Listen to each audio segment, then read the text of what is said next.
verdade é que o Twitter, desde que abriu o capital, não deu dinheiro para quem foi acionista.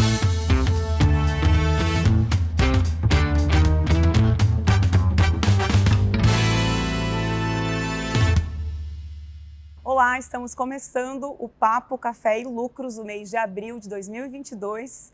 A conversa de hoje acontece aqui no Bonita Bar, em São Paulo. E eu tenho o prazer de receber a Juliana Maeda, que é especialista em fundos internacionais da Bradesco Asset, e o Vitor Miziara, que é sócio da Critéria Investimentos. Bem-vinda, Juliana, e bem-vindo, Vitor. Obrigado pelo convite. Obrigada pelo convite. Bom, a gente vai começar falando de um negócio que movimentou aí a semana, que foi a compra do Twitter pelo Elon Musk, que já afirmou que ele pretende fechar capital, e um dos cofundadores da rede social também já reforçou isso, disse que precisa tirar o Twitter de Wall Street. E eu queria que vocês comentassem se isso é de fato um passo correto, né, como ele disse, e se vocês concordam com isso, enfim. Bom, acho que um passo correto é um pouco preliminar para a gente decidir. Eu acho que, claro que o Twitter é uma empresa que está listada há quase 10 anos e é difícil a gente deduzir se vai ser bom ou não, até porque tudo que ele comentou agora, né, foi bem polêmico. Então, ele quer radicalizar e abrir toda a liberdade de expressão ao extremo do Twitter. Então, eu acho que vai ser um pouco uma caixinha de surpresa até ano que vem. A gente vai, pelo menos eu espero que ele atenue um pouco, acho que o discurso do que ele pretende fazer com o Twitter. Eu acho que ele vai levar ao extremo da inovação, assim como ele faz com a Tesla. Eu acho que ele vai tentar levar o Twitter ao extremo da inovação, que é benéfico para a empresa, né? A gente até estava conversando agora o que aconteceu do dia antes do anúncio para o dia do anúncio da compra efetiva, né?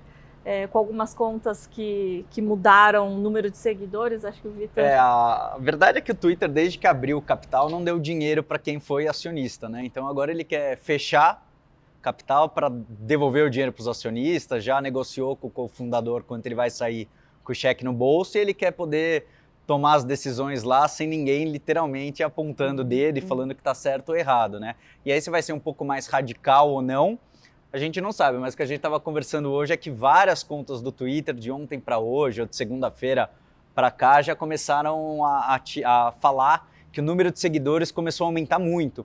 Então, como se algum algoritmo do Twitter que barrava ou bania algum bloqueio saiu já do ar. Então, muita gente, principalmente a gente vê mais para o lado da direita, muita gente veio a público nesses últimos dias falar que aumentou assim, significativamente o número de seguidores. E acho que isso vai bem de encontro, com o que ele quer propor para o Twitter, que é a liberdade de expressão ao extremo, né?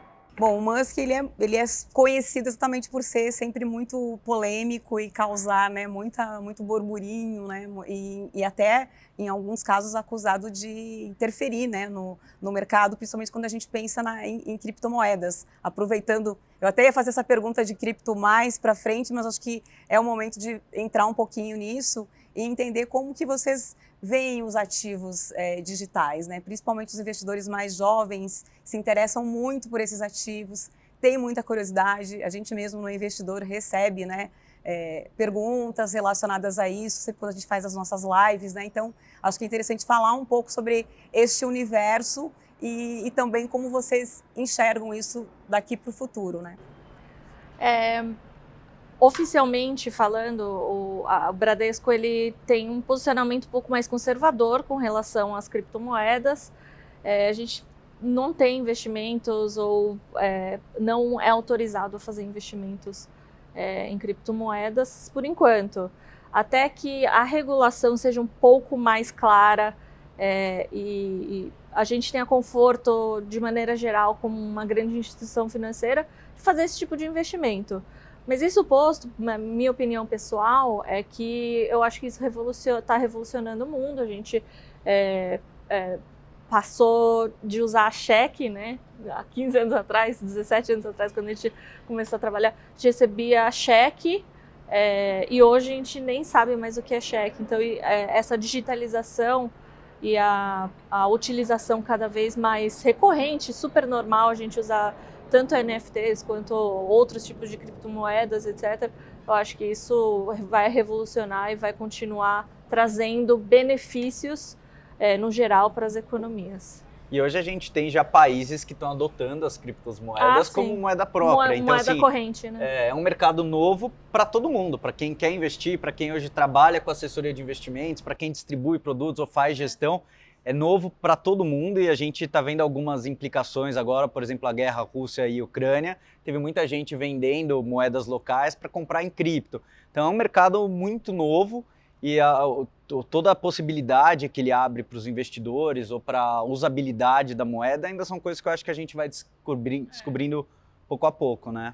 E também acho que é interessante pontuar que caminhou, né, essa parte da regulamentação, caminhou em muitos países, inclusive no Brasil, né, tem aí uma possibilidade de que em 2022 avance bastante, né, então acredito que a partir disso, de fato, algumas coisas vão ficar mais claras, apesar de que alguns defensores falam que aí vai mudar um pouco e vai deixar de ser tão assim, né, interessante, disruptiva, né, a palavra vai O atrativo dele moda. é não ser regulado por ninguém, não Exato. ser de ninguém, né? Então, a partir do momento que você começa a regular ele em todo lugar do mundo, você vai perder um pouquinho a grande independência, que é o que faz todo mundo querer participar de um negócio que é único, né? Que é o capitalismo globalizado mesmo. O maior exemplo seria uma criptomoeda.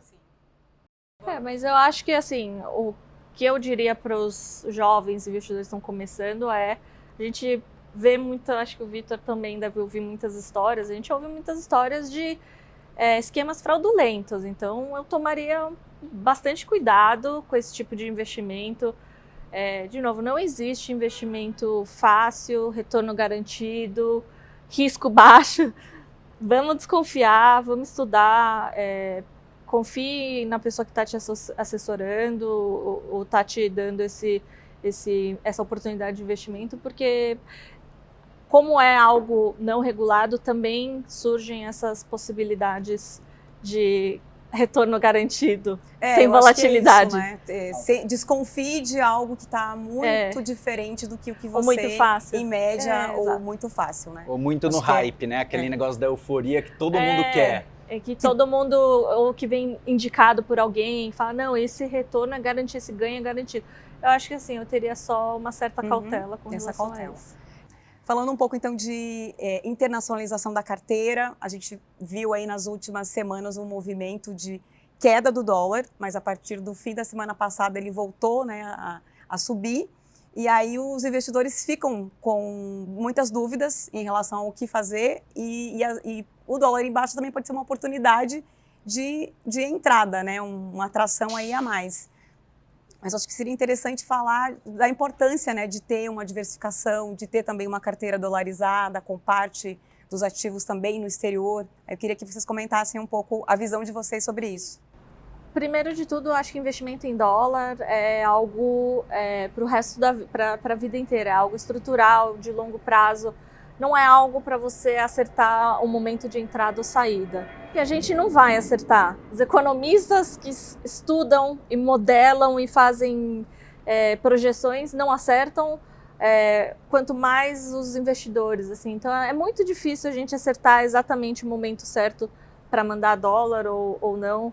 O conselho que eu daria é tente mandar em tranches para tentar fazer um preço médio, dá uma volatilidade para baixo, dá uma queda, remete um pouco mais e não olha para trás, não fica fazendo a conta, o dólar subiu, caiu, minha carteira em dólar está subindo, caindo. Isso é um negócio para o resto da vida, acho que para um plano futuro, para uma proteção, porque justamente como você falou, o primeiro trimestre foi muito bom para o real, e o dólar se desvalorizou, mas esse mês a gente já viu um movimento contrário, o dólar se valorizando com todo mundo tirando o recurso do Brasil. Então, eu diria que diversificação, sim, é muito importante, mas não pensar no dólar como algo tático ou de curto prazo. O dólar ele é um jeito de você levar o seu dinheiro para investimentos no mundo inteiro, né? Então ele é um veículo, na verdade. Ele não é investir só em dólar, não faz sentido nenhum. mas investir no resto do mundo, economia americana, China, Europa, isso para a parte da diversificação é muito boa. E o que a Ju falou da questão de você não ficar olhando quanto está valendo em dólar, é porque de fato isso não importa. Importa se o seu investimento lá fora está rendendo ou não. Você transformou numa moeda e acabou. E estruturalmente a gente sabe que o dólar é praticamente sempre para cima, né? Se a gente comparar economia americana e brasileira e considerar que a moeda de cada um vai se comportar de acordo com o crescimento do país, os Estados Unidos têm, por história, sempre performar melhor do que a gente, né? Então é um veículo para levar o dinheiro para fora, para fugir um pouco de risco institucional. O dólar ainda é considerado porto seguro dos investidores, então a gente vê qualquer crise, a Ju falou, o dinheiro vai indo embora, né? Como aconteceu nesses últimos dias. Aperta um pouquinho uma crise geopolítica, uma crise de lockdown na China, todo mundo vai para o dólar, Foge porque sabe, dólar. se o mundo acabar, os Estados Unidos é praticamente o último que vai pesar, né? Então faz muito sentido. Não é para ter tudo também lá fora, porque não faz sentido, né? O real hoje, os juros brasileiro paga muito, mas é uma alternativa muito boa para a diversificação de portfólio. Quando a gente olha para essa carteira, então, dá para fazer uma estimativa percentualmente?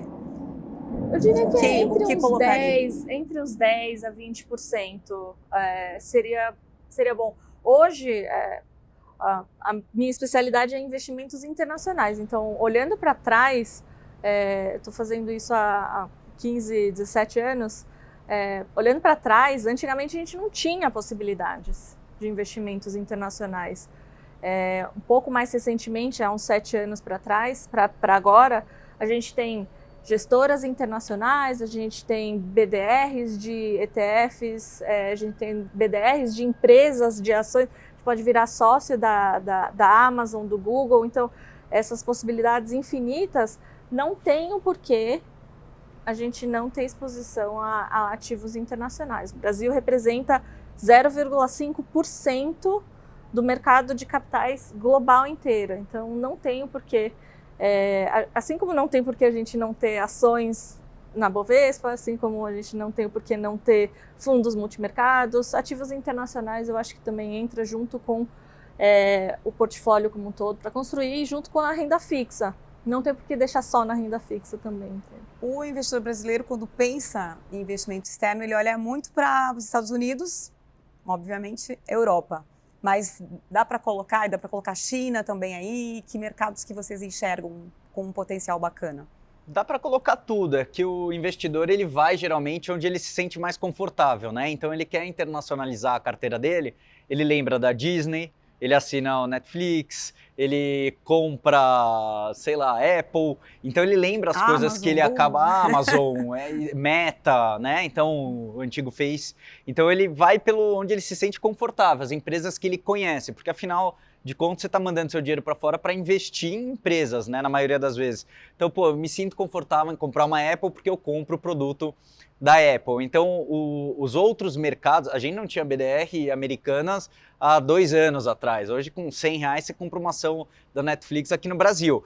Já tem investimento em Europa, investimento em China, já tem BDRs assim, do mundo inteiro, então ainda é muito novo. As pessoas estão começando a conhecer. China é um mercado gigante, mas a gente bate naquela frente de falta de informação, ou se a informação do que vem de lá é verídico ou não. Então as pessoas ainda têm um pouco o pé atrás. Tem um controle né, governamental muito grande. Exato, a gente não sabe o que é verdade, mas aumentou muito o interesse, acho, dos brasileiros por produtos que atrelam a investimentos lá fora, né? Ainda mais porque aqui no Brasil tem aquela brincadeira que nem o passado é certo, né?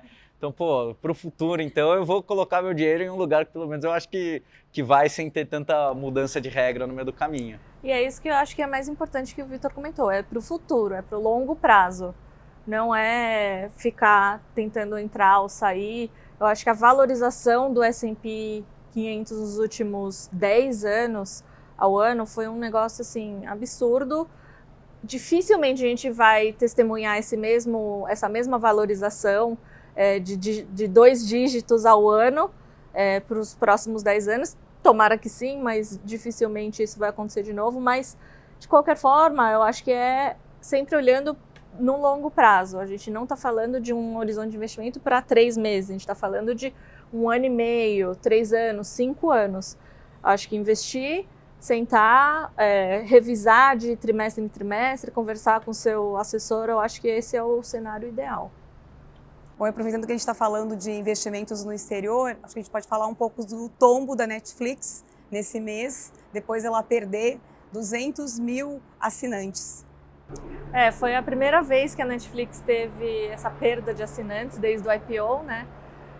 Ninguém estava esperando isso, foi realmente inesperado, por isso que a ação no dia da divulgação dos resultados caiu 35%, um número muito relevante.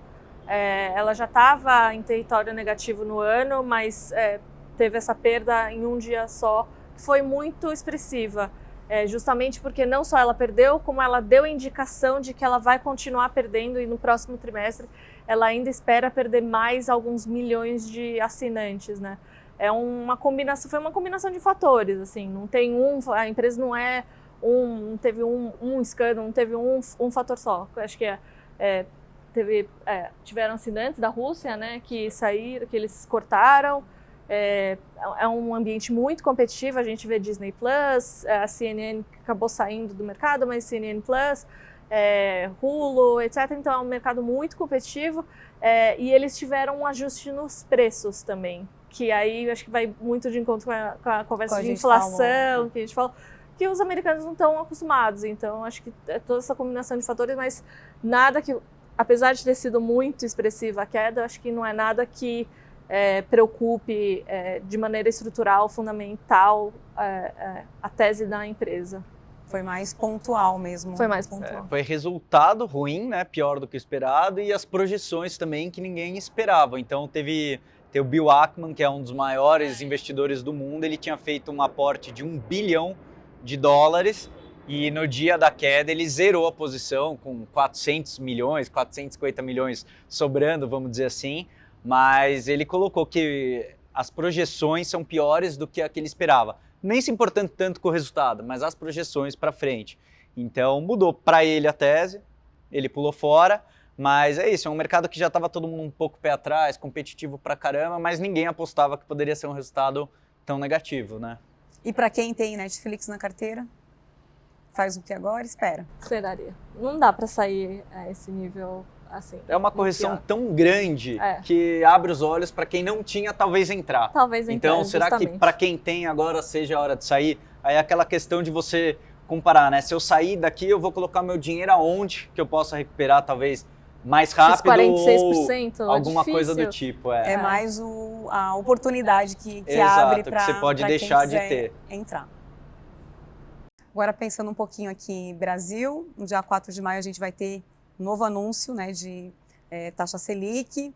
O mercado já está aí esperando, né, uma nova alta. Infelizmente a gente ainda continua com a inflação aqui corroendo, né, o salário de todo mundo, né, sendo uma situação complicada de lidar, e aí entendendo o que essa nova alta traz de impacto nos investimentos e também se vocês estão aí visualizando que o que está aí posto é que deve chegar a 13,25% até o fim do ano.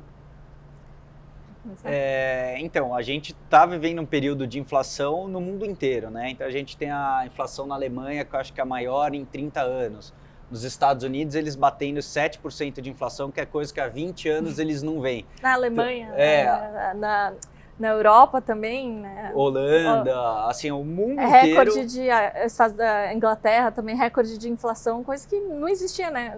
Na Europa nunca existiu inflação nos últimos anos, né? Então, o americano não sabe o que é viver com 7%, 8% de inflação. Mudando o preço nos supermercados. Então é um movimento global. A gente começou aqui com um movimento, a gente teve um BC que foi muito agressivo em descer os juros, então ele desceu muito rápido para 2%, mas ele também foi bem agressivo em subir os juros muito rápido. Então hoje o mercado já precifica os juros de 13,25, final de um aperto monetário, seria mais um aumento de 1% agora, e mais um aumento de 0,5%.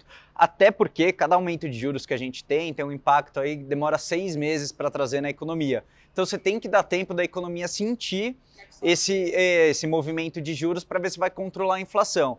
E bate um pouquinho aí com a previsão do Banco Central do terceiro para o quarto trimestre, está fazendo topo na inflação, né? Então a gente veria os juros fazendo efeito e a inflação voltando também. E isso é óbvio que impacta para todo mundo, como você falou, o salário da gente vale menos, o dinheiro vale menos, só que a inflação não é só aqui, né? A gente tem boa parte de tudo que a gente consome vai energia e o preço do petróleo, gás natural por causa da guerra está explodindo. A gente talvez continue vendo esses preços altos, mesmo com juros mais altos aqui. Então, o que Por o mercado, fatores externos então também. o que a gente espera é que, mesmo que termine o ciclo de alta, talvez a gente veja juros altos por mais tempo, né? Demora um pouco mais para a gente ver aqueles juros em 7%, 8%, com uma inflação super baixa. Eu acho que a inflação, que é a grande discussão global, junto com, claro, o aperto monetário dos bancos centrais mundiais e brasileiros, mas acho que a inflação esse ano tomou uma cara um pouquinho diferente, porque ano passado todo mundo comentava, a inflação vai ser transitória, acho que daqui a pouco a gente já vai ver a inflação reduzindo nos países, mas o discurso desse ano é que não. A Janet Yellen até comentou nessas últimas semanas em uma palestra que ela deu, que a inflação está aqui, ela vai ficar aqui por mais tempo do que a gente esperava, vai ser a nossa companheira por mais tempo do que a gente esperava. E isso todos os outros líderes de bancos centrais e tesouros também têm comentado isso, o nosso governo também tem comentado isso, então acho que é de se esperar que realmente vai ter esse movimento do Bacen no Brasil e talvez mais algum movimento, talvez não tão agressivo, não tão alto quanto do dia 4 de maio, mas a gente deve ver aí, mas acho que umas 2 reuniões com aumento de taxa de juros. É engraçado que eu acompanho muito o Twitter, né, que a gente estava falando, eu acompanho muitos americanos comentando as coisas lá nos Estados Unidos. E a gente tem a inflação, que é a inflação ao produtor, né, que fica caro primeiro para ele produzir, depois para o consumidor que vai pagar. Nos Estados Unidos ainda não chegou no consumidor, igual a gente já está acostumado aqui aí no mercado, o quilo do tomate, sei lá, vai de 10 para 40 reais, assim, em um dia. O americano não viu isso ainda e a gente vê os comentários lá no Twitter, todos já estão reclamando de preços que subiram, isso aqui, porque eles nunca viram o preço subir. Então a gente aqui já está tão acostumado que já faz parte do dia a dia. Pelo menos o nosso Banco Central está agindo e está subindo bastante os juros, que deve segurar um pouquinho. E aí, então, vamos falar um pouquinho de renda fixa agora, entender aí qual tem sido, né, a recomendação, até falar um pouco da relação de vocês com os clientes mesmo, enfim, falar um pouquinho, entender o que vocês destacam, pensando agora nesses primeiros meses do ano, e também já dá para falar um pouquinho de maio, né? Que a gente faz aqui o balanço de abril, mas já de olho em maio, né? Teve um artigo que eu escrevi até lá para o investidor, brincando, né? Falando assim, voltei do futuro de 2025 e esse é o melhor ativo que eu encontrei. Que era uma brincadeira que hoje a gente tem títulos de renda fixa pagando 14%, 15%, 16% para 3, 4 anos, porque o mercado coloca um prêmio de risco nesses ativos, mesmo com juros a 12,75 ou 13,25, né? Então, quando o governo Bolsonaro entrou, o Guedes falou, né, que ia acabar com o país dos rentistas. Aconteceu uma pandemia, agora aconteceu uma guerra, é óbvio que não dá para a gente prever tudo o que vai acontecer. É o imponderável, né? Exato, Imagina. mas a gente voltou a ter um país de exportador de juros, né? Então, não à toa o dólar no começo do ano estava 5,80, hoje está 4,90, porque veio muito dinheiro de fora investir nos juros aqui. Então, do mesmo jeito que a gente vai para fora investir em BDRs, também é muito interessante a gente aproveitar o que a gente tem. Então, renda fixa é algo que voltou a pagar aquele 1% ao mês, que é o brasileiro tem 2 sonhos, né? Que é o sonho da casa própria e o 1% ao mês. Sem volatilidade. Sem volatilidade. E a gente voltou a ter isso. E o que a gente fala muito lá é que o juros alto, ele possibilita o investidor a investir em outras coisas.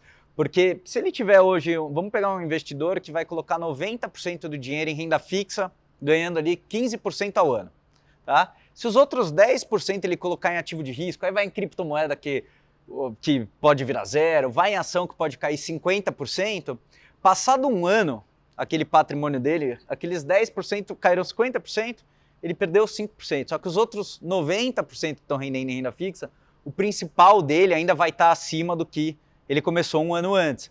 Então o dinheiro dele rende tanto em renda fixa que abre possibilidade até para ele tomar risco. Então a gente tem que aproveitar e é o que a gente está fazendo bastante hoje aqui, trabalhando bastante com os juros que assim torna um pouco o meu trabalho mais fácil até. Eu acho que abre a possibilidade não só de investir em outros ativos com a rentabilidade mais alta também, mas isso acho que faz com que os clientes fiquem confortáveis em, olha, eu tenho uma parte sem volatilidade, dando um juros alto, então posso tomar um pouquinho mais, consigo ficar confortável aqui e dormir tranquilo. Porque acho que realmente é um pouco isso que eu comentou, são os sonhos, né, dos brasileiros. E isso a gente não vê sempre, né, esse nível de taxa de juros, ou seja, um investimento com um rendimento tão alto, com uma volatilidade tão baixa, a gente não vê isso no mundo, em nenhum lugar no mundo, fora alguns países emergentes, alguns países diferentes, de regiões emergentes e o Brasil. Então, assim, tem que tomar proveito, tem que aproveitar essas oportunidades, o juro real também é interessante. Então, acho que todas as classes de investimentos em renda fixa no Brasil, mas, de novo, aí conversando com o seu assessor, com o seu gerente, acho que encontrando a melhor forma de alocar seu patrimônio.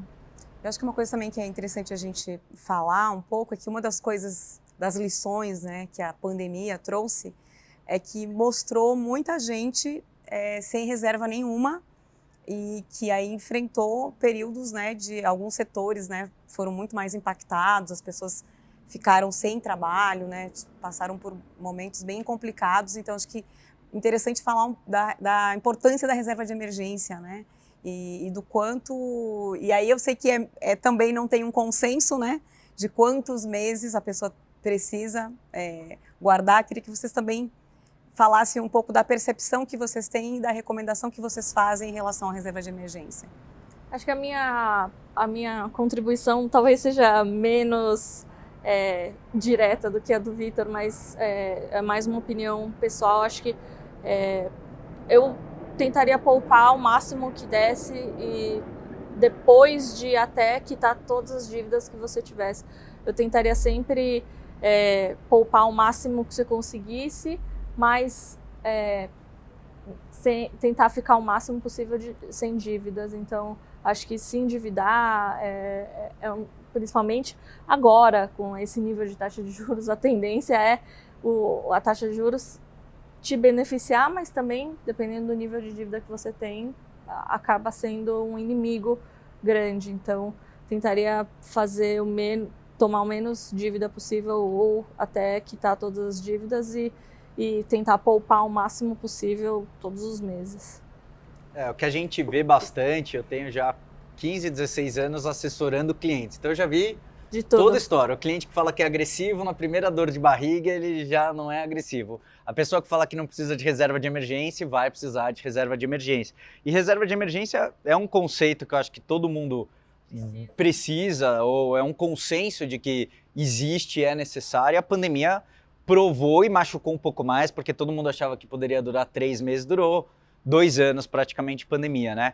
Mas a reserva de emergência, o conceito é meses que você deveria se realocar no mercado para poder continuar guardando ou recebendo dinheiro, né? Então, se eu sou uma pessoa jovem, com diploma e, por exemplo, falo inglês e acho que eu consigo me realocar em até um ano, um ano e meio de reserva de emergência. Se eu já sou uma pessoa com uma idade um pouco mais avançada, de um setor que talvez já não contrate tanto, a minha reserva de emergência ou a liquidez dos meus investimentos tem que ser muito maior, porque tem uma chance dessa pessoa nem ser mais realocada no mercado, né?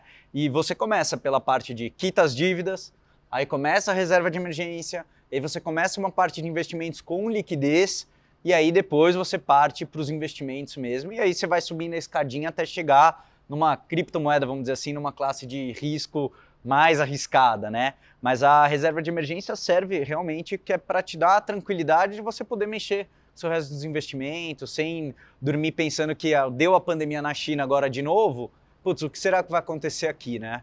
Então, não existe uma conta, é o número de meses que talvez você realoque, fique confortável em se ficar sem trabalho, você consegue viver até, de repente, começar a cortar luxo, cortar bem básico, e aí vai descendo a escadinha, né? E também, óbvio, que tem que levar em consideração de que pessoa a gente está falando, né? Como você já mencionou, também se é uma pessoa solteira, ou se é casada, tem filhos, né? Se tem dependentes, né? Então, se é a única responsável pelo sustento da casa, essa conta muda, né? Então, Exato, tem muitos... exato. Por isso que acho que passa pelo o básico da educação financeira, que é a pessoa entender qual que é o perfil dela, né? Qual que é a situação dela e, a partir disso, os objetivos que ela tem.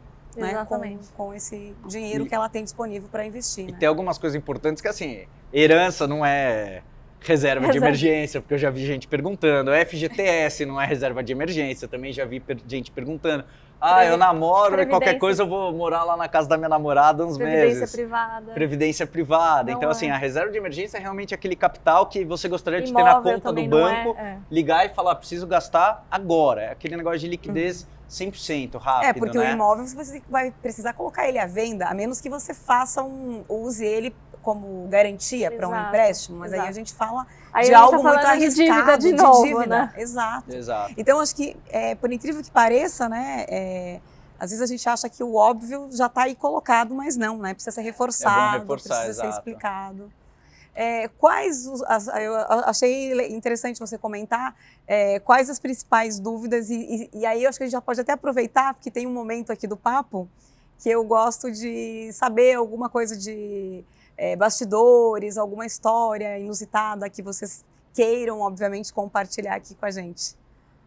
Eu vou começar com uma história que fala um pouco de diversificação. Eu acho que foi talvez a primeira lição de diversificação em investimentos que eu tive, mas foi no âmbito pessoal.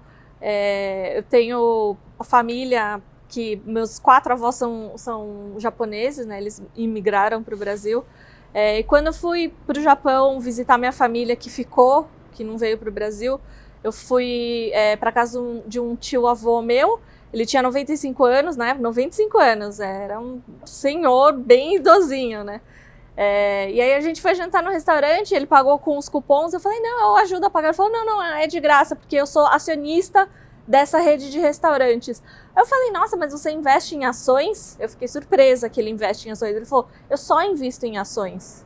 Não tenho por que investir em renda fixa. Vou dar dinheiro para o governo, para emprestar dinheiro para eles. Então, aí que foi quando caiu a ficha para mim. Aí eu comecei a olhar as estatísticas, estava até olhando as estatísticas ontem. Nos Estados Unidos, mais ou menos 55% do portfólio do cliente individual, da pessoa física, é em ações, 55%, no Japão são 45% e no Brasil 3%. Então, assim, a gente falou de dólar, a gente falou de cripto, a gente falou de renda fixa e vale também a gente falar de ações. Esse mês a Bovespa, o Ibovespa está caindo, mas não significa que a gente tem que ficar fora, de jeito nenhum. Os fundamentos estão sólidos, as empresas, existem empresas super ganhadoras, com uma equipe de gestão também super sólida, e aí, de novo, acho que vem toda a lição desse episódio, de todos os outros episódios, da diversificação. Até o meu tio-avô, com 95 anos, no Japão, super conservador, tinha a carteira dele em ações. É claro, também não estou falando para ficar 100% em ações, mas só para dizer que vamos diversificar. E só uma curiosidade, você já trabalhava nessa área? Ou eu já trabalhava, trabalhava. Mas foi quando eu realmente cliquei que eu percebi que, puxa, ele tem uma mentalidade completamente diferente. Surpreendente pela idade e pelo país, você comentou. Exatamente. Que você não tinha essa percepção. A percepção de como era. Eu sou super a favor de ações, né? E hoje em dia tá super na moda startup, empreender, né? E as pessoas esquecem que você pode pegar a Bolsa de Valores, que é uma plataforma, e virar sócio de um dia para o outro de uma empresa que já está rodando. E a minha é uma história que se repete a cada 4 anos, praticamente, né? Faz 16 anos que eu atendo. A cada 4 anos a gente tem eleição, e o último ano da eleição são sempre as mesmas perguntas.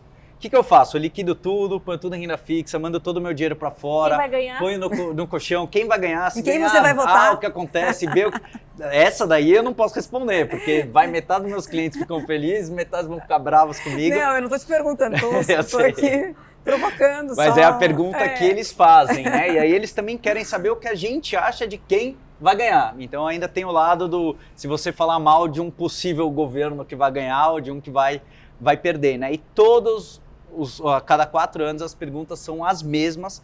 E o que fica de lição, porque tá tudo aqui até hoje, todas as empresas estão aqui até hoje, já trocou o governo direita, esquerda, direita, esquerda, já foi. E assim, nada, assim, não é que nada muda, mas em termos de investimento, o importante é a gente estar seguro, com uma diversificação boa, e é o que a Ju falou, tá tranquilo para rebalancear os investimentos ou conversar com seu gerente, com seu assessor, para adequar a sua carteira ao novo cenário econômico. A gente talvez tenha um governo que seja super pró-economia e joga os juros lá para baixo. Então, vamos mudar a carteira e vamos para ações. Ou a gente vai pegar um governo em que vai aumentar muito os juros ou aumenta o risco do país, vamos aproveitar a renda fixa. Então, o mais importante não é quem vai ganhar a eleição. O mercado vai continuar, juros vai ter, dólar vai estar aí flutuante, vai ter ação na bolsa e tal. O importante é a gente só readequar depois que passar as eleições. Então, se preocupar muito antes, é só tentar se prever, preocupar, tentar prever. prever. Ninguém sabe o que vai acontecer. O importante é a gente adequar para frente, para os próximos 4 anos, que é daqui quando vai ter a próxima eleição e vai vir a mesma pergunta. E aí a gente faz o mesmo trabalho a cada 4 anos de rever o portfólio. E isso começa já no início do ano eleitoral ou quando vai ficando mais próxima da eleição, vocês percebem que isso se intensifica muito?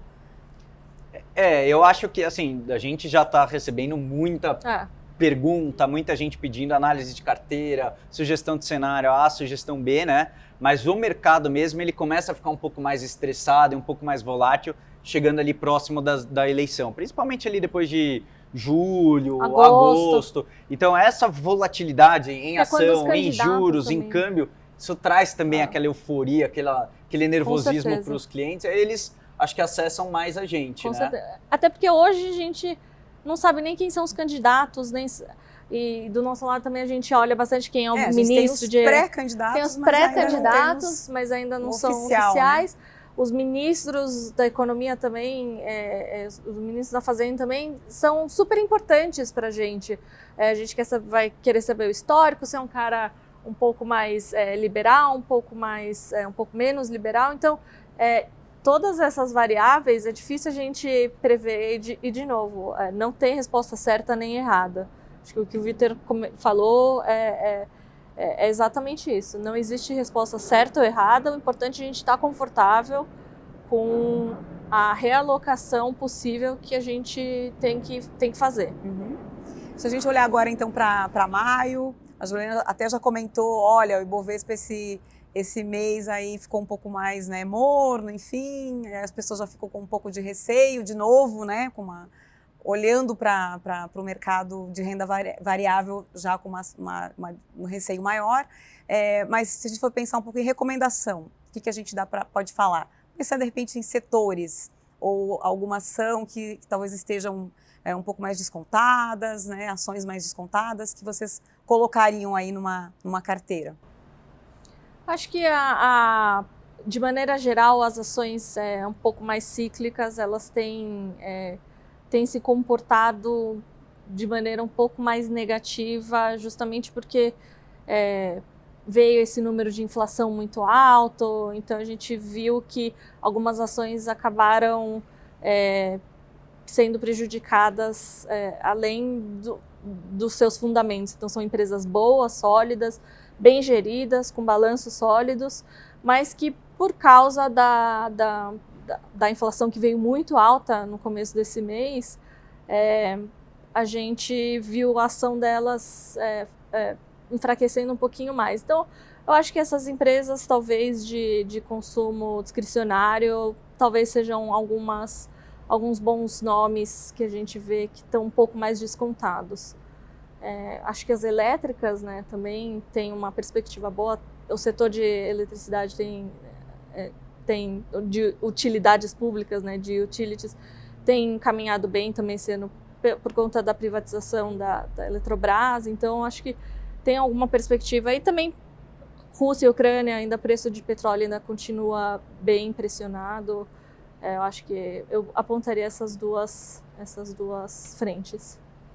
Eu gosto de olhar bastante o Ibovespa como um todo. Tem um indicador que chama PL, que é preço sobre lucro. Basicamente, quantos anos vai demorar para você reaver o investimento que você fez. E hoje o Ibovespa como um todo está em 8, 9 vezes, contra uma média de 12. Então a gente sabe que hoje o Ibovespa como um todo ele está muito barato. E aí pegando já um ano de eleição, dólar que caiu 12% ao ano, estou com medo do que vai acontecer no Brasil, commodities em alta no mundo, mundo inflacionário, exportadoras que tenham a ver com dólar. Então, por exemplo, uma Vale do Rio Doce, que hoje dá 12%, 13% de dividendos em dólar, Suzano, do setor de celulose. Então essas empresas são também, fora as que a Gil falou, uma alternativa até como proteção contra o que pode acontecer no Brasil. É uma chance de você comprar uma empresa que tem a receita em dólar, sendo que o dólar hoje está 4,90, ele pode voltar assim, para um pulo para 5,50. Então é uma outra forma de se expor também. Tá ótimo. A gente está chegando no final, já estouramos um pouquinho aqui o tempo, mas está tudo certo. Vou pedir para só vocês deixarem, então, um recadinho final aí para os investidores, para quem está nos acompanhando. E já agradeço muito a presença dos dois aqui. Obrigada. Bom, eu queria agradecer primeiro a Giovana, o pessoal da redação, e dizer que eu acho que tem uma frase que eu sempre falo, tem uma palestra que às vezes eu dou para os gerentes de investimentos lá do banco, e eu sempre coloco o primeiro slide, eles já sabem, meu primeiro slide é uma frase do Harry Markowitz, que ele fala que a diversificação é o único almoço de graça que a gente consegue encontrar hoje. Então, realmente a forma... Hoje todo mundo tem acesso à informação, todo mundo acessa o Twitter, todo mundo acessa as redes sociais, lê as reportagens. Então, como a gente está inundado de informações, vamos tentar diversificar, que acho que é uma das formas de graça a gente consegue obter aí mais ganhos com menos volatilidade, menos perda, evitar as perdas. Então, sempre lembrar daquele conselho da nossa avó, não colocar todos os ovos numa cesta, que aí eu acho que a gente consegue atingir nossos objetivos. Gel, eu queria agradecer o convite, ter participado, espero que a gente tenha ajudado todo mundo. E já que a Gil falou um pouquinho da parte de diversificação mais do conservador, eu vou para o agressivo, para falar que já que a gente vive numa economia de sobe e desce, política sobe e desce, a diversificação é muito importante para proteger a gente de riscos, né? Mas isso é muito bom para o lado do investidor porque abre muita oportunidade. Então, a volatilidade em si é muito bom para quem busca investir. Se souber alocar direito nas classes certas e pegar alguns movimentos de mercado, a gente tem um prato cheio aqui de produtos, de mercados de investimento para os investidores. Então, fica o meu conselho para todo mundo para realmente investir, aproveitar os juros altos, aproveitar a volatilidade que a gente tem, desde que seja diversificando. Maravilha. Bom, muito obrigada, Vitor. Muito obrigada, Juliana. Foi um prazer recebê-los aqui no Papo Café e Lucros e até breve. Obrigado, Gel. Obrigado. E obrigada a você também que nos acompanhou. Nos vemos no fechamento de maio. Até lá.